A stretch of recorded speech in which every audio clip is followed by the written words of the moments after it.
welcome to another video. Today we're watching The French Revolution by Oversimplified, Part 1. Let's go! This video was made possible by NordVPN. Get protected by clicking the link below and get an amazing 75% off. That's only $2.99 per month with an additional month free for a limited time. Also, new French Revolution merch available now in the store, including King Louis and Marie Antoinette character pins, complete with detachable heads, just like the real thing. Yo, that's pretty cool. Hey, spoilers though. So I said to the Marquis de la Fufayette, "What do you think I am? Some dirty peasant? I've never worked a day in my life."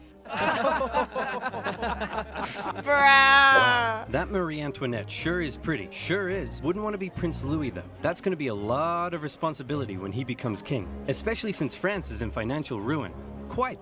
Thank you one and all for attending the royal marriage of my grandson, the future King of France, to the Archduchess of Austria. Now for the very awkward yet historically accurate part of the ceremony, where we all watch them get into bed together. What?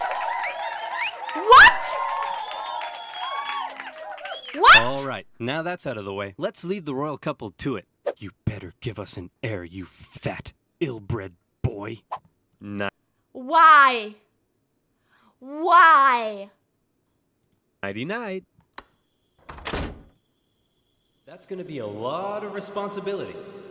France is in financial ruin. You fat, ill-bred boy. Quite. That's gonna be a lot of responsibility. Quite. France is in financial ruin. Oh no.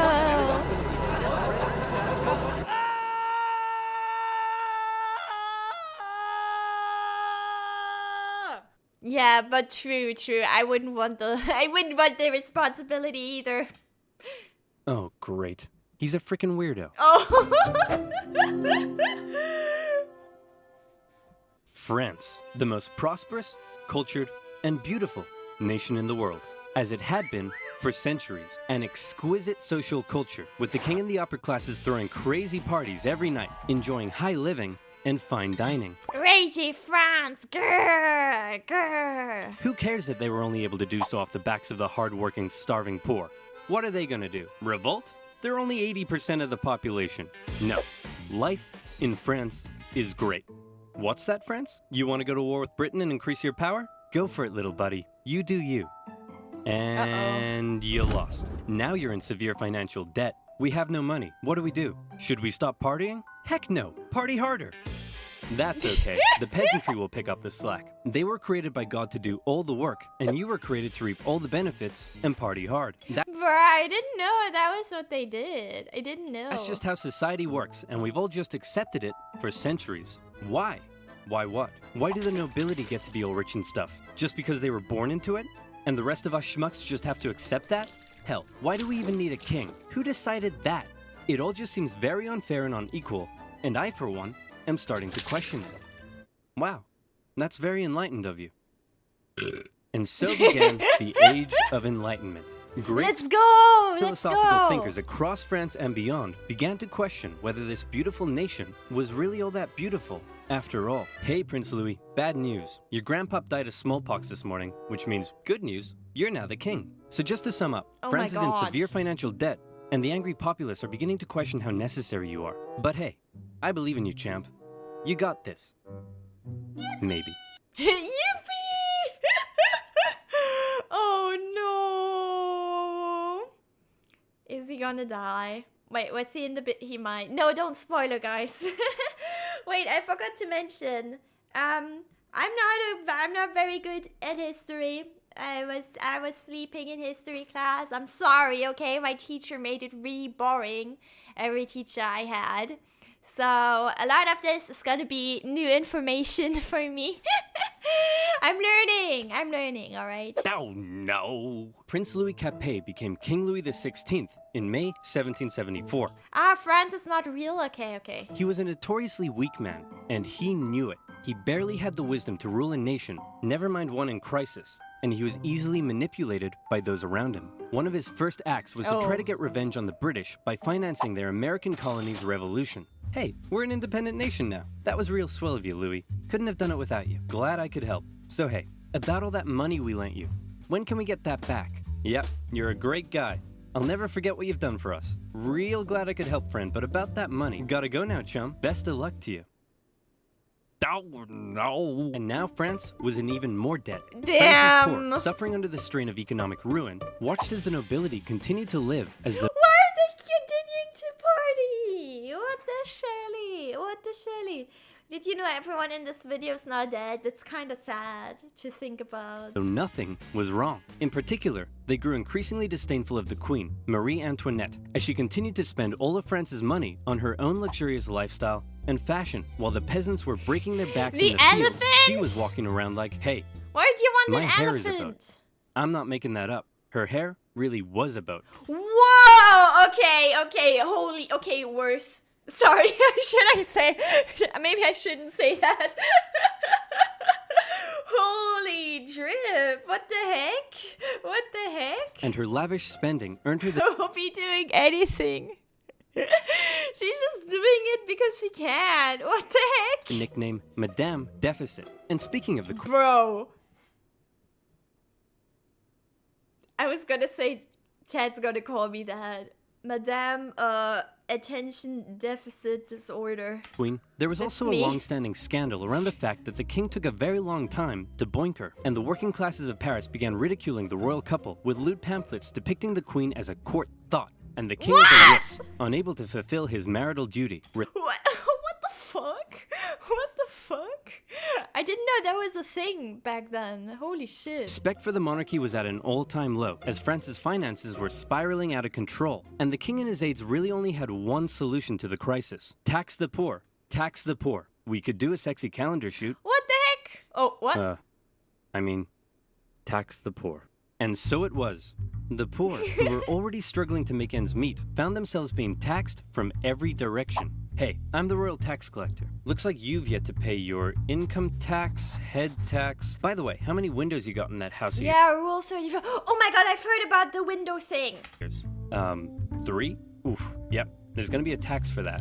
Hey, your local priest. I've heard about that. I didn't know that was a thing in France, so I thought it was a thing in England. They kind of tax people on like how many windows the houses had. So they ended up you know, closing up a lot of the windows just so they didn't have they could pay less taxes. Which is kind of, it's so goofy because I guess the bigger the house, the richer the person. I don't know. Have you paid your church tithe yet? Well, at least this one is going to the good work of God. Oh, I haven't paid my window tax. But like, okay, to be fair, I feel like, okay, I feel like I have, what counts as a window? Where does the window end and where does it start? I feel like I have quite a lot of windows for my apartment. I don't know. Sure. God. I think this year, God wants me to buy a new swimming pool. Bruh! Hey, private tax collector here. Oh, and I brought some goons with me. Just a few quick questions. How much salt did you buy this year? About 7 kilos? I What? think? Yep. Okay, there's gonna be a tax for that. Oh, What are you doing with 7 kilos of salt? what's that over there? And that's extra salt I held over from last year, so I wouldn't have to buy as much this year. Oh, yeah, there's a tax for that. And what are you doing with all of this salt? Well, obviously cooking. On the table. Yep.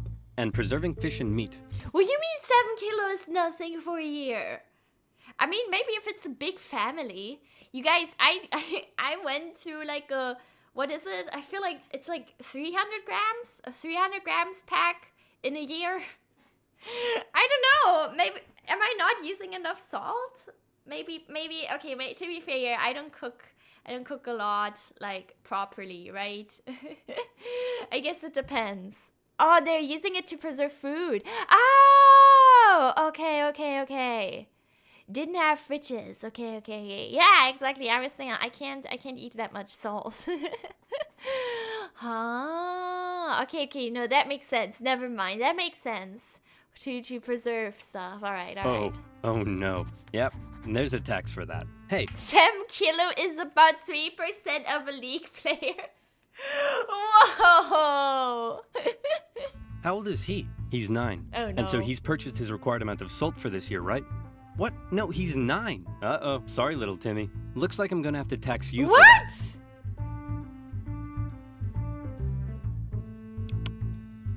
Yep, salty. There's going to be a tax for that. What? And that's not all. A huge They tax the children! portion of the peasants' harvest had to be given up. And there was also the labor tax, where peasants were required to work a certain number of days for their local lord without pay. Obviously, people weren't too happy with these taxation policies, and the aggressive nature of these private tax farmers sometimes even escalated to violence. In particular, though, the people really hated how inconsistent the taxation rules were across the nation, and also the fact that the first two estates often had to pay very little, if any tax at all. And so, the anger continued to grow. Well, yeah, that makes sense. France had a population that was just about ready to explode. What could push them over the edge? How about a touch of natural disaster? A series of harsh summers and winters left the peasants' harvests in ruin, meaning they had no food or money, and the cost of bread skyrocketed. Of course, the upper classes had massive stocks of grain and wheat, so they were virtually untouched by this new crisis. But now the poor really were starving, and they began to riot. Women took to the streets. Bakeries were raided, and bakers suspected of keeping bread for themselves were sometimes even hanged. Wow, this is really getting out of control. Yo! Your Majesty, we need some decisive action. You need to step up and lead us. What will you do? Okay, I've got this. I know. I'll summon the estate's general, and they'll decide what to do. You really are a fat, ill-bred boy. The estate... What does it mean, ill-bred? What does it mean? Is that what I think it is? Oh my god.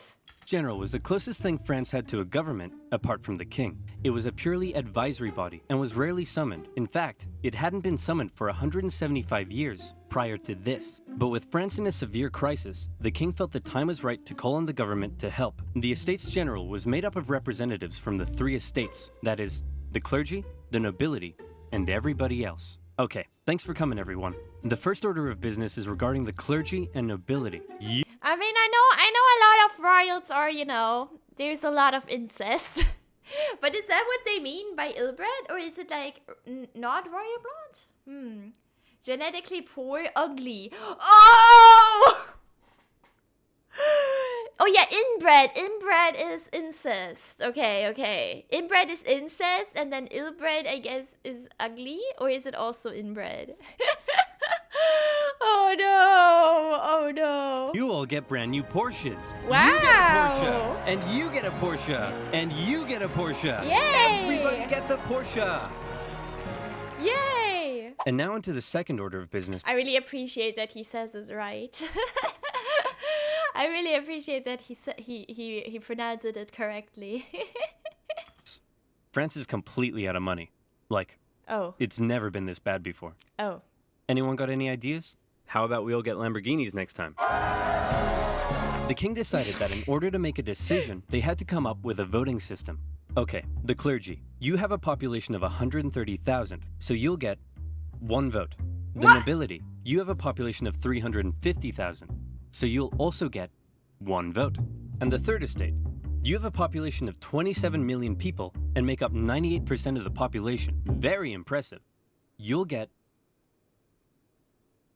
1 vote. The third estate were obviously pretty... Yeah, seems very fair, right? What the fuck?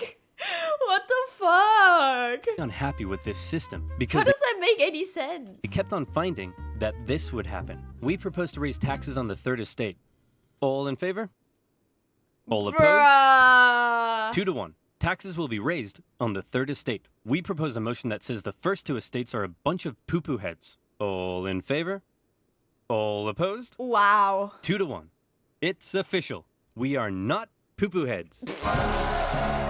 The third estate oh god. realized that any attempt at reform would be outvoted by the 2 upper estates. And they thought that was That's crazy. That's crazy. kind of lame. So they decided that since they were 98% of the population, they could go off to form their own government, make their own laws, and take over the running of the country. And so, the National Assembly was born. The third estate was now in control, and there was nothing the king could do to stop. Haha! I've locked you all out of your building. What are you gonna do about it? We'll probably go find a different building that isn't locked. Oh, no! The National Assembly did find another unlocked building, just down the road, an indoor tennis court, where on the 20th of June 1789, they all took the tennis court oath, pledging to continue meeting until the king finally gave in to their demands for more equality and economic reform. This new National Assembly included many of the most educated members of the Third Estate, including two young lawyers by the names of Maximilien Robespierre and Georges Danton. Some members of the first two estates even joined their cause. Some of these men formed a radical new political party called the Jacobin Club and quickly became leading figures. While many members of the Third Estate simply wanted more equality, a growing number in this Jacobin faction would girls allowed. Damn. Begin calling for something even crazier, the removal of the king entirely. And this is where fear began to take hold. Oh my god! What is it? Situation developing. Everyone was afraid of some Francis. But surely he can't execute all of them, right? If you get enough people. Popular finance man. How about revolution? The people of Paris, believing the French military was preparing to attack, decided they should arm themselves. The National Assembly announced the creation of a bourgeois militia, the National Guard, and immediately, many troops from the French military defected over to the revolutionary side. In the early hours of July 14th, 1789, a large crowd stormed and raided the Hôtel des Invalides, a military hospital where they were able to secure a large number of rifles. The bad news was they weren't able to find any gunpowder for their new weapons. The good news was they knew exactly where to get some. A prison fortress and a symbol of royal tyranny towering over Paris, the Bastille. Mid-morning, the crowd gathered around the Bastille and demanded that the man in charge, Governor Delaunay, surrender the prison and hand over the gunpowder. Obviously, Governor Delaunay was like, no way. So I like his drawing. I like that we just saw the old painting and now we're seeing how he has been drawn. It's pretty accurate. So he stalled for time by inviting a few members of the crowd in for negotiations. The crowd, still waiting outside, quickly became impatient, and before long, they stormed the fortress, taking on the French troops inside. Your Majesty, we've received word that the people have surrounded the Bastille. Governor Delaunay will hold them off. No need to worry. Actually, Your Majesty, it appears the crowd is now headed away from the Bastille. You see? What did I tell you? Governor Delaunay has defeated them and has them on the run. No need to worry. Your Majesty, isn't that Governor Delaunay's head on the pike?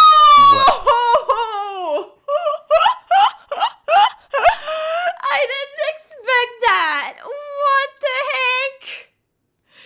They went wild with. Okay. I don't know if wild is the right word, but oh my god. Well, clearly, Governor Delaunay has taken on the form of a bodiless pikehead deity. And he was really ahead of them. People are so enamored with him, they're parading him around the city. No need to worry at all. When the National Assembly heard about the violence that had taken place, they had two options. Either one, they denounce it and try to carry on the revolution using peaceful means, or two, they say, damn, you stuck his head on a pike? That's pretty hardcore. And we love it. Incidentally, they went with option number two. Some historians believe this reaction paved the way for the utter violence and bloodshed that would become the legacy of the French Revolution. This widespread acceptance of violence during the Revolution is also largely credited to the writings of a certain Jean-Paul Marat, a man just okay with it. of science with a horrible skin condition that kept him confined to a bathtub. He began writing a radical newspaper he affectionately named The Friend of the People. Citizens of France, be very afraid. Given the chance, the king and the nobility won't hesitate to massacre us all. The solution is simple. Execute them. Kill every last one of them. Cut off 1,000 heads. And if that's not enough, cut off 1,000 more. Oh my god. Oh, hey, Mr. Squeaky. What are you doing down there? You're so cute. Aw, I love you too, Mr. Squeaky. Mwah. Now, where was I? Oh, yeah. Kill them all. It became one of the most popular publications in Paris during the Revolution and succeeded in... Yeah, sounds weird. A skin condition where you have to be in the water all the time? Is that true? Is that a thing? Chronic stinky? Spreading ever-increasing fear and anger among the people. In August, leaders of the National Assembly, with help from a certain Thomas Jefferson, adopted the Declaration of the Rights of Man and of the Citizen, an incredible document that guaranteed liberty and equal rights to all men. And when I say men, I mean men. Despite its glaring shortcomings in gender equality, the massively influential declaration would go on to inspire the struggle for liberty. Why are two people saying MIP disease? To chronic stinky. Come on, come on. And equality across the planet for centuries. However, back in France, the vast majority of the people weren't really so concerned with enlightened ideas of equality as much as they were concerned with the fact that they were still starving. Bread was still expensive as hell and hard to come by. The people felt that one reason nothing had been done yet about the crisis was because the king simply couldn't see the problem. He lived in Versailles, a full 20 kilometers southwest of Paris, and as a result, lived in comfort, separated from his dirty, stinking subjects. Wow. Of course he doesn't know. Of course he doesn't know what's happening. Are you serious?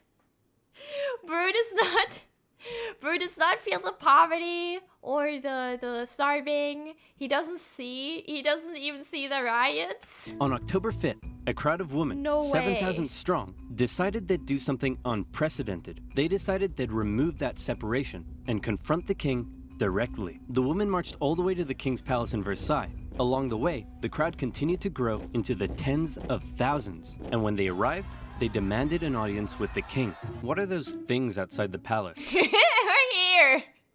They're poor people, your majesty. That's poor people? They say they're hungry. What? Hungry? Then let them eat cake. Wow. That's poor people? He's never seen poor people? See, this is the exact BS that led to this whole mess in the first place. Cake. You're so out of touch. They're writhing around in the filth, breaking their back to barely scrape by, and they come to you demanding just the basic ability to feed themselves. And you think a slice of cake will sort them out? Yes. Well, then let them eat Taco Bell Crunchwrap Supreme. Wow. They're not that desperate. What? It's good! I love Taco Bell. Are you kidding me? What do you mean? I love Taco Bell. The crowd actually managed to break into the palace with the intention of killing the queen, who narrowly escaped through a secret passage in her bedroom. The enraged mob killed several members of the royal guard and raised their heads on pikes, which, if you haven't noticed yet, is something they were quite fond of doing. The king had no choice but to come out and talk to the crowd. He agreed to accept his new position, sharing power with the revolutionary government, and to return to Paris with the crowd, removing the separation between king and subject. King Louis had a problem with people constantly raiding his palace, but one thing he didn't have a problem with was people raiding his computer, because he used NordVPN. Oh my god, he did! Oh my god, that's insane. If, like me, you don't like hackers stealing your data, password, bank deets, and girlfriend, then you need to check out NordVPN. With over 5,000 servers in 60 countries, it allows you to surf the net anonymously and safely with no personal data loss. But did it work? It's super easy to use. You can take a trip to a server in Japan with just the click of a button. And while you're there, why not check out some sweet Japanese Netflix? Or maybe you want to watch a certain Oversimplified video that for some reason has been blocked in your country. Well, with NordVPN, you can. NordVPN gives you access to super fast servers and much more. And if you're not happy with it, it comes with a 30-day money-back guarantee. Get NordVPN now by clicking the link below, nordvpn.com/oversimplified, and get an amazing 75% off. That's only $2.99 per month with an additional month free for a limited time. And you'll also be helping to support my channel. So again, that's nordvpn.com/oversimplified. Let's welcome raiders because of the raiders in the video. The raid in the video. I mean, I guess we gotta watch part 2 immediately because we're not gonna get the rest of the lore if not. Hello? There we go. King Louis and his family were now in the Tuileries Palace in Paris, where for the next couple of years, he watched as the revolutionary government began to strip away his power. And fearing for his safety, he had to stay on their good side. Hey, look who it is. It's my favorite revolutionaries. Yep, I'm your #1 fan. Yeah. What can I do for you? Hey, King Louis. So we've made a few decisions. First, all of your friends in the nobility are gonna have to pay taxes the same as everyone else. Great idea. I love it. Oh! And as a side note, Okay. the tax money can no longer pay for all your lavish parties. Great. I hate those parties. They're so awkward. Okay. And also, we're taking away your Porsche. Oh, come on! I mean, yay. The king continually found demand after demand being made of him to prove his support for the revolution. On one occasion, a mob would invade the palace and We're effing. Wait. No. Vodafone. Is it still okay? demand he wear the revolutionary bonnet. This is the face of a man who is definitely pretending he wants to wear that bonnet. Now around here, I want to mention that one thing King Louis had a problem with was people constantly raiding his palace. But one thing he didn't have a problem with was raiding noobs on this video's sponsor, Raid Shadow Legends. Raid Shadow Legends is a brand new collection RPG game with amazing 3D graphics, an awesome storyline, and giant boss fights, all free to play on your phone. There's over 400 champions for you to collect and customize. Speaking of raids, crazy battles and events that will get you hooked immediately. You can find me in the game under the nickname Oversimplified. And if you're quick enough and cool enough, you can join my clan. Go to the video description, click on the special links, and you will instantly get 50,000 silver and a free epic champion as part of the new player program to start your journey. Good luck, and I'll see you there. Now where was I? Oh yeah. Seeing the situation rapidly turning against him, the king decided it might be a good idea to leave France and mount a campaign to retake his country from abroad. Luckily for him, he was married to an Austrian. So on the night of June 20th, 1791, the king and his family disguised themselves as servants. Oh my god. Is Camille their child? Because she's French-Austrian. And attempted to flee to the Austrian Netherlands. The royal carriage made a stop in the town of Varennes, and the postmaster there was like, "Hey guys, what's up? Where are you off to? We are but a collection of inconspicuous servants heading for the border for no particular reason at all." Say, you, the fat one, you look kind of familiar. Aren't you the king? Nope.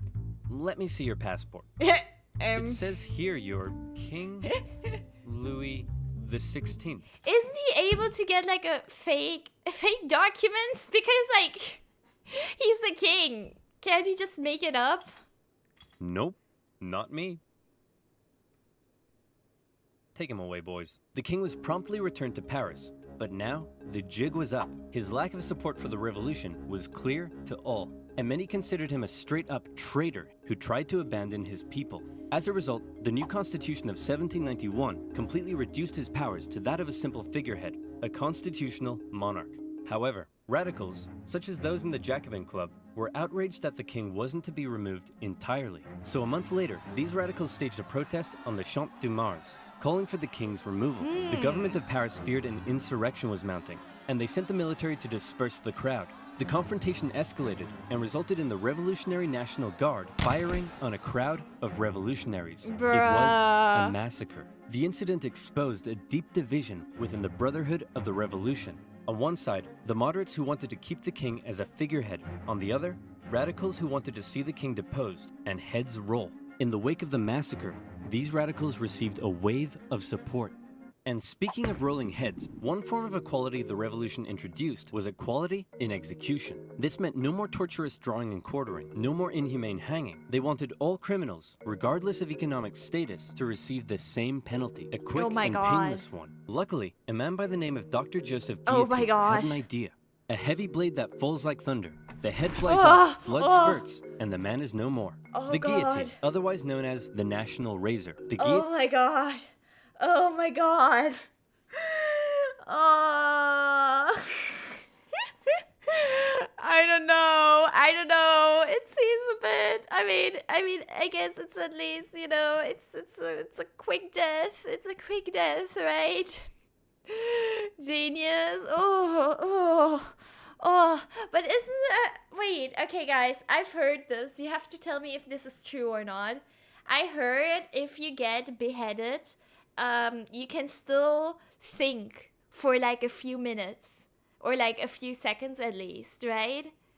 Is that true? Is that true? Why are the French obsessed with taking heads off though? Exactly! Why did they have to like... Oh my god. Minutes, no way. Seconds, maybe. Yeah, that's what I thought. Huh. Or like seconds? I don't know. God.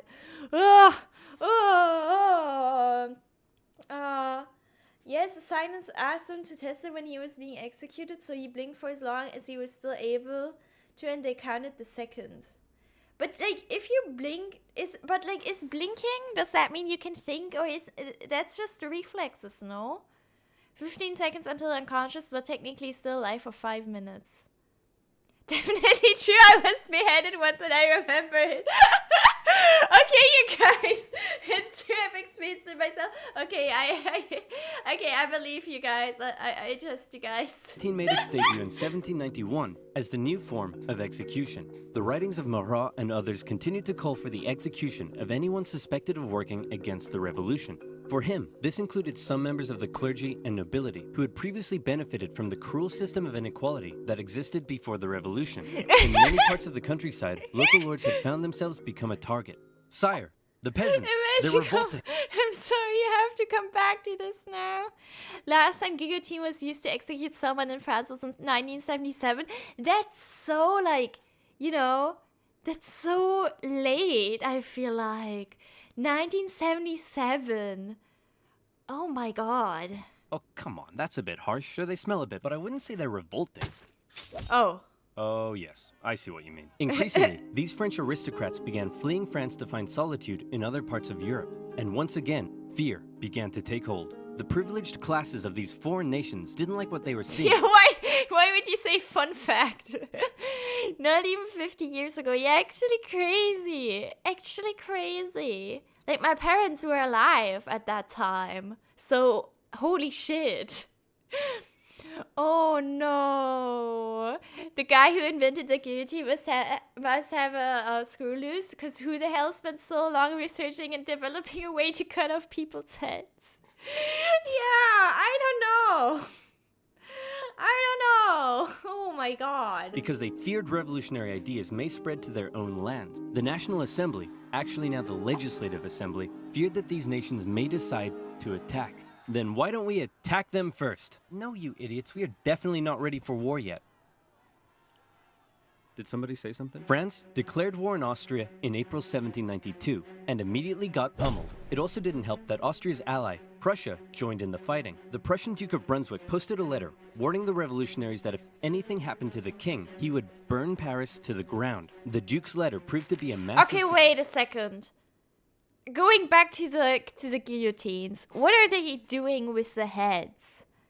Because, like, clearly they have, I don't know, they keep using the other heads as, like, trophies or whatever. Are they keeping the heads of important people? Did they keep them somewhere, or what did they do with them? Did they throw them in a river? What did they do?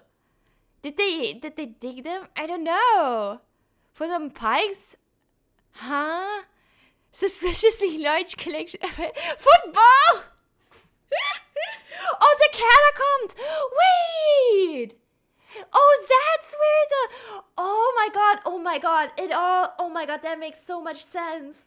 Oh my god, I never thought of that. That's why the catacombs are a thing. Or, like, that's why there are so many... Oh my god. It's from the guillotines. No? Wait, no? Are they not? Wait, it would make so much sense, though. Just a guess? Oh god. Putting them next to the body and bury, usually. Putting them on a spike was rare. Okay. Ooh, I don't know. Maybe some of them catacombs are... Okay, never mind. Misinformation. Oopsie. Yes. In inspiring the people of Paris to do the exact... It would make sense, though, so... opposite of what he intended. They were enraged by the threat, and on the 10th of August 1792, the tension in the city exploded, and a mob stormed the king's palace. Fighting broke out between the revolutionaries and the king's Swiss guard, with casualties in the hundreds. King Louis fled and took refuge in the chamber of the Legislative Assembly, where Robespierre and his radical Jacobins were gaining ever more power. Given the developing situation, the chamber decided to hold a vote, and in what... Yeah, but that's even more insane, that happened more often. That, you know, that collecting heads happened more often in Paris, or in France specifically. Like, what? Some consider it to be a second revolution. It was decided to suspend the monarchy entirely. King Louis XVI was now just plain old Louis, and he was sent to a prison cell where an eye could be kept on him.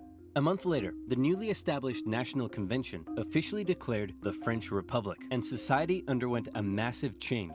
Enlightened ideas of democracy and equality were being implemented, but very quickly, these ideas seemed to become secondary to fear, paranoia, and a thirst for blood. The new republic began working to violently remove any semblance of the old royalist regime. The church became a prime target. Priests who refused to take an oath to the revolution were deported or arrested. A new state-sponsored atheistic religion named the Cult of Reason was created as a replacement for the Catholic Church. Notre Dame, along with many other churches, had their religious treasures destroyed and were converted to temples of reason. Even the Christian calendar didn't survive, as a brand new revolutionary calendar was soon introduced. Oh my god, what was that? Even the Christian calendar didn't survive, as a brand new Oh, nah. The metric calendar. 100 seconds per minute, 100 minutes per hour, 10 hours a day, an entirely new set of months.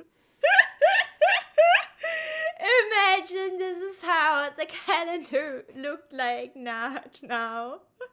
Who let them cook? Dude, don't let them into the kitchen, please. Oh, this reminds me of the memes that are like me at $7.99 when uni starts at 8. Oh my god. No, it's not really metric, right? I mean, it works by the same system as metric, I feel like, but dude, that's so goofy. For 1 kilo hours, exactly.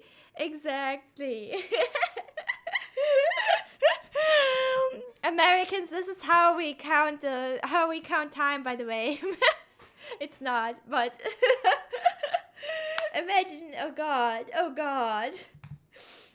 revolutionary calendar was soon introduced. I mean, other metric stuff makes a lot of sense. Hey honey, I'm home. Yeah, whatever, jerk. Whoa, what's wrong with you? You forgot. Forgot what? Everything. This entire year. My birthday was on the 3rd of Germinal, our anniversary was the 12th of Thermidor, and you promised that in Friday we'd go on a romantic weekend trip to Venice. No, I said we'd do that in December. December hasn't been a thing for years. The government of Paris, now under the control of the radical center. What happened to the other 40 minutes in the day? I don't know how they're doing it. I wonder if they just... I don't know. 10 hours per day? I guess they have... Huh? Culotte began rounding up suspected enemies of the revolution and sending them to prison in the thousands. Naturally, a large number of those arrested were members of the clergy and aristocracy.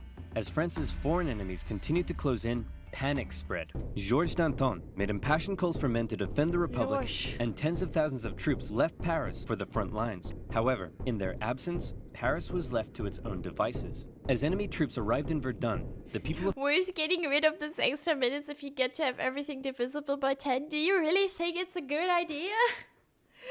I don't know.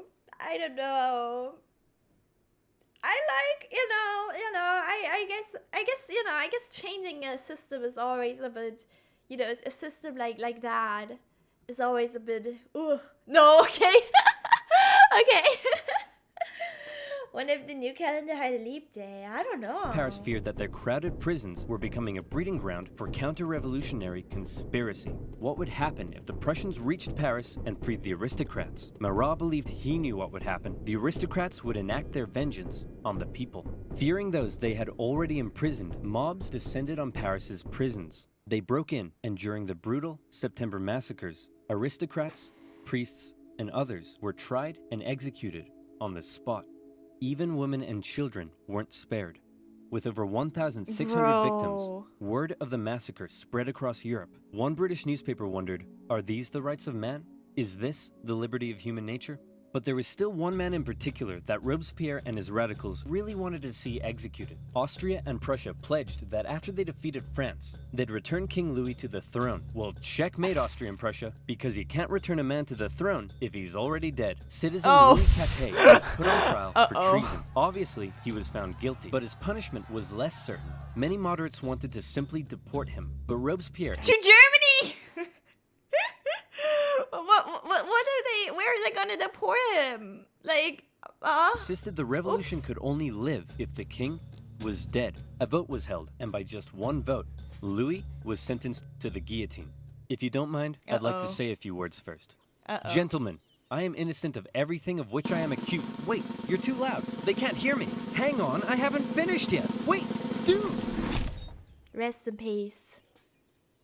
Uncool. In her prison cell, Marie Antoinette heard the guns fire, signaling her husband's death.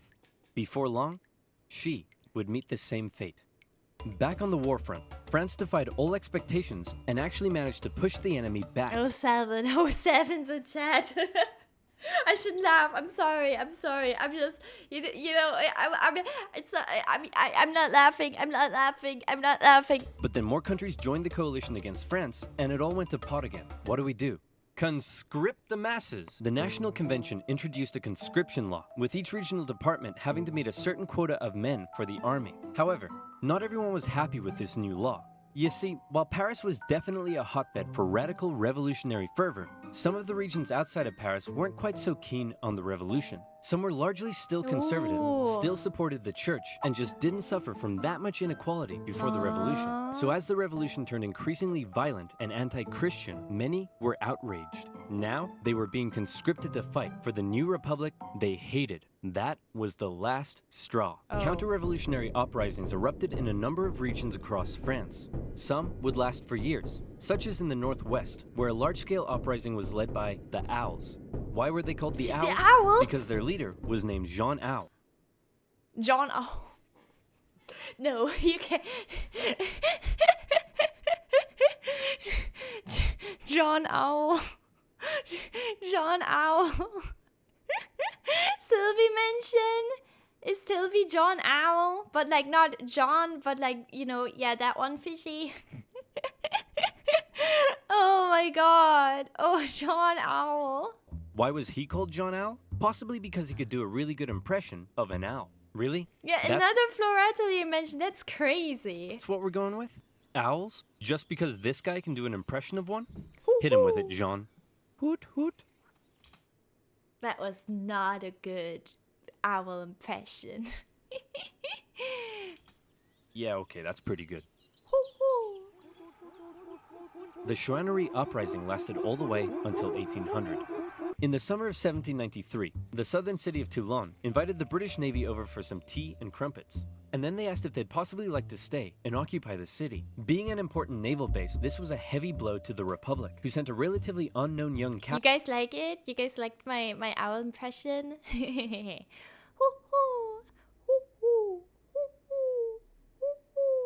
Sorry. By the name of Napoleon Bonaparte to help stage the siege of the city. Toulon was recaptured by France in the winter, and for his service, Napoleon was promoted to the rank of Brigadier General. 5 The out of most 7. infamous counter-revolution, however, occurred I'll in take the that. Vendée region. Throughout 1793, revolutionary forces clashed with the region's Catholic and Royal Army. The Republic defeated the counter-revolution through cruel pacification. In particular, General Jean-Baptiste Carrier committed brutal atrocities. In one instance, he had thousands of civilians, priests, women, and children tied to ships, which were then sunk. Carrier What would the later be fuck? found guilty of war crimes and executed.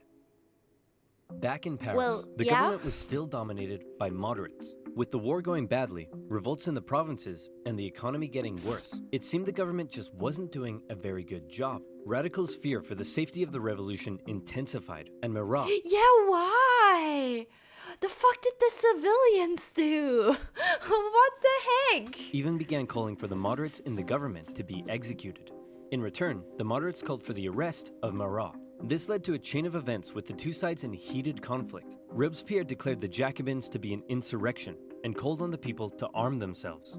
It all ended on the 31st of May 1793 with the National Convention surrounded by radical sans-culottes and 29 moderate Girondin politicians arrested. From this moment on, the moderates ceased to be a political force. Robespierre and his radicals would be in almost total control of the government. And this brings us to the story of a woman named Charlotte Corday. Charlotte lived in Charlotte. the northwest city of Caen, and like many in the area, was horrified at the rapid radicalization and increasing violence of I like her head. I the like her revolution. head, you guys. And the man she blamed more than anyone was Jean-Paul Marat. She wanted to bring The peace back to bathtub France, guy. and so she did something drastic. She traveled to Paris and told Marat she had a list of enemies for him to publish in his paper. Marat eagerly invited her in for a meeting. So where's that list of enemies you promised me? Here it is. Wait a minute. This isn't a list of enemies. It just says, yippee-ki-yay, mother...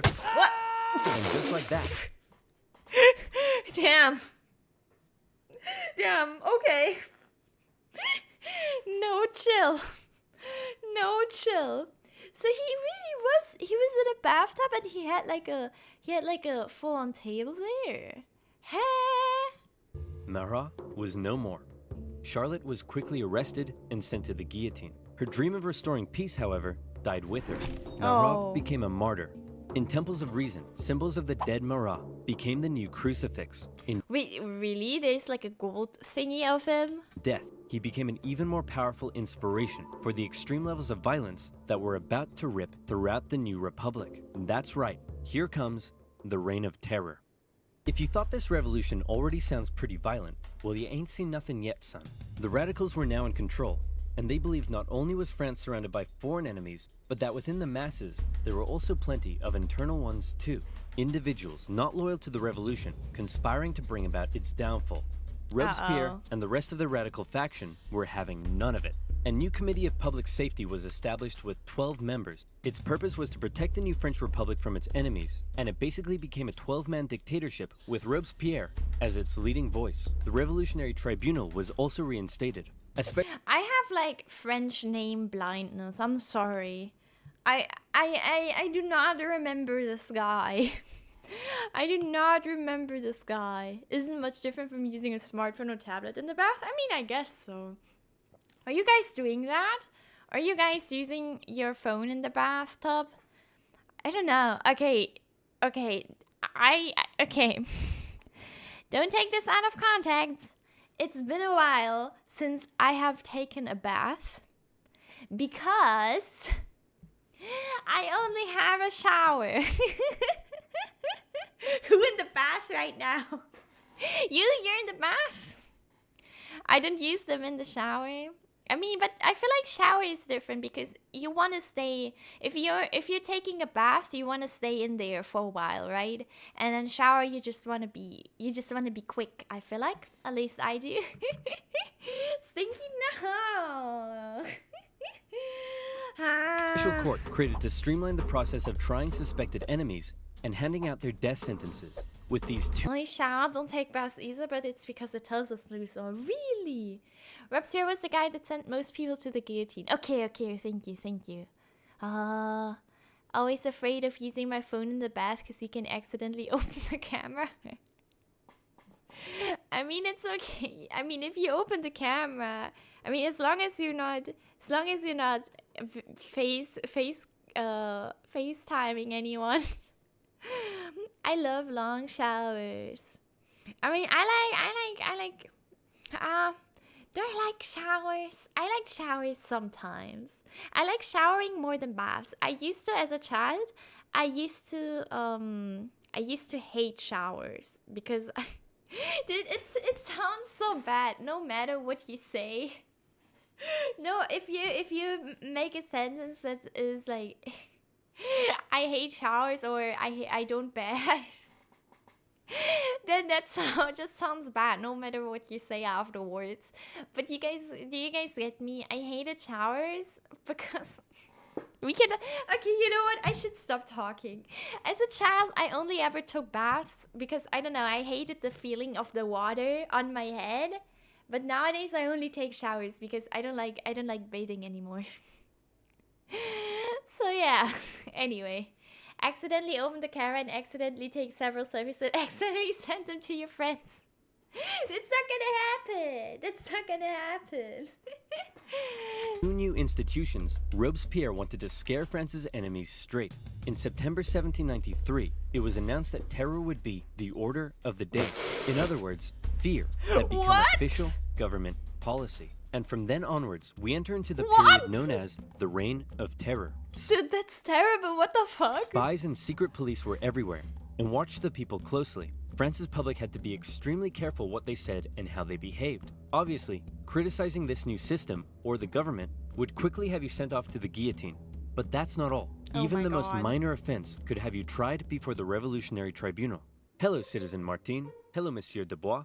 Monsieur? Did I just hear you say Monsieur? That's the old style of address, my friend. To the guillotine. You know what? I didn't like him, but I do feel kinda bad for the king and his family. Oof, expressing sympathy for the royal family, are we? To the guillotine! 12 sous for a loaf of bread? That's way overpriced. To the guillotine! Man, this bread line is taking forever. To the guillotine! He's executed 40,000 people? Oh my god. Oh my god. Wait, this is me banning people in chat. This is me banning people. Wait. Is that bad? I mean, now if I say it like that, it sounds really bad. But you can come back, okay? But you can always put in an unbanned request, all right? Oh no. And you look like you're thinking anti-revolutionary thoughts. To the guillotine. Max, we're sending way too many people to the guillotine. To the guillotine! Chop, chop, chop, chop, Oh chop, no. chop, chop. It was in... Bruh, imagine having to stay in line. That's awful. insane. All across France, about 40,000 people were killed for suspected... Make it your catchphrase. If I ban someone, I'm just gonna say to the guillotine. did crimes against liberty. Let's say your neighbor won't stop mowing the lawn at 7 in the morning. Well, then all you gotta do is tell... But isn't that a bit contradictory? That they're not able to say their opinion. Tell the government they've been talking smack When it's about crimes against liberty. about the revolution. And there's a good chance they'll end up in front of the Revolutionary Tribunal. Maybe they'll even be executed, taking a metaphorical load off your shoulders and a literal one off theirs. The most prominent victim of the Reign of Terror was a certain Marie Antoinette, who was finally tried and found guilty of treason in 1793. She expected she'd be brought to the guillotine in a royal carriage, fit for a queen. All the Republic could What is this haircut? What? You guys, is this like a... I feel like I should know this. Is this a transformer? What? Huh? Star Wars, okay. AT-AT, okay, gotcha. Gotcha. Oh no. provide for her, however, was a wooden tumbrel. At 37 years old, the most hated woman in French history met her end on the 16th of October, 1793. Robespierre had saved the revolution through terror. Internal dissent was being suppressed. The food situation was no longer quite as bad. Even the French military had got its act together again and pummeled the Allies at the Battle of Fleurus. For Danton and his followers, the time was right to try to normalize. Wait, what did I say it at a really bad time again? The situation was no longer quite as bad. Even the French military had got its act together again and pummeled the Allies at the... Wait. Had saved the revolution through terror. Internal dissent was being suppressed. Oh. I did. You guys, I'm sorry, okay? The food situation was no longer quite as bad. Even the French military had got its act together again and pummeled the Allies at the Battle of Fleurus. For Danton and his followers, the time was right to try to normalize the French Republic. Hey, Robespierre. So we were thinking that since things are finally going better, maybe we should rein in the terror. We're not talking about the EP incident. While we're on it, we could possibly start taking it easier on the church and also try to end this costly war. Oh, crap. Oh. As time went on, Robespierre seemed to go, for lack of a better term, a bit mental. He was hell-bent on creating what he called a republic of virtue. And for him, this meant amping up the bloodshed even more. Throughout the spring and summer of 1794, executions reached an unprecedented level during a period known as the Great Terror. Even those closest to him found their way to the guillotine if they dared oppose his ideas and actions, and he began alienating himself from the rest of the convention. He created a new deistic religion called the Cult of the Supreme Being, along with the new annual Festival of the Supreme Being. Man, I think Robespierre is really starting to lose it. He thinks he's a god or something. Nonsense. Sure, he's gone a little extreme, but he doesn't think he's a god. My children, bathe your immortal souls in the virtue of my republic. I feel like he does. Okay, yeah, he's completely lost it. Robespierre's ultimate mistake, however, came on July 26th, when he made a speech to the National Convention, in which he said this: "I have in my hand a brand new list of enemies to be sent to the guillotine, and many of you are on this list, but I'm not going to tell you who yet." What do you think of that? I think we should send Robespierre to the guillotine first. All in favor? Oh, well, No. 2 days later, Robespierre... well, damn. He died by his own, what is it called? With his own weapons. Damn. became the final victim of the monstrous terror and paranoia he had created. Many historical accounts of the revolution end here with the death of Robespierre and his terror. But the revolution officially continued for another 5 years until 1799. So what happened between now and then? Well, after the So he would have wanted to go. I mean, probably. I don't know. Would he though? fall of Robespierre, a more moderate political group called the Thermidor... Wait, is that like the saying? Hoisted by his own petard? Petard? How do you say that? A cut above the rest, God. Orients took control of the convention. They wanted to restore stability to the government. Now, Robespierre's allies and other radicals who had fueled the terror themselves became the target of political suppression. Bourgeois street fighters took on the radical sans-culottes Oh, in the damn. streets during a period named the White Terror.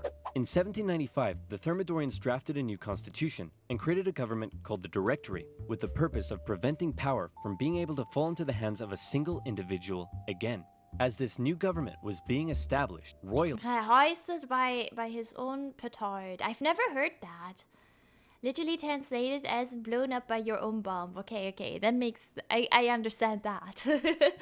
I understand that. So cutting everyone's head off to stop this, we shall cut off your head. Yeah, I mean, they did it.